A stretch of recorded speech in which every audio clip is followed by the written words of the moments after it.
Latvija jau vairāk nekā 10 gadus ir Eiropas Savienības dalībvalsts. Kopš 2004. gada 1. maija ik viens esam piederīgi ne tikai Latvijai, bet arī Eiropas Savienībai. Šis ir īpašs gads, jo pirmo reizi Latvijas vēsturē esam Eiropas Savienības prezidējošā valsts. Tas nozīmē, ka Latvijai ir iespēja vadīt Eiropas Savienības padomes darbu un veidot Eiropas Savienības dienas kārtību. Vai esi aizdomājies, kā Eiropas Savienība ietekmē tavu ikdienu?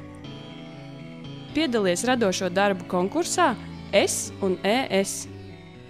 Nofotografē vai nofilmē, kādi ir jauniešu ieguvumi no Latvijas dalības Eiropas Savienībā tavā ikdienā, skolā, novadā, pilsētā un citur. Labāko darbu autors gaida īpašas balvas. Savus darbus ar aprakstu sūti uz info@jauniešusaime.lv līdz 1. jūnijam. Vairāk informācijas meklē www.jauniešusaime.lv.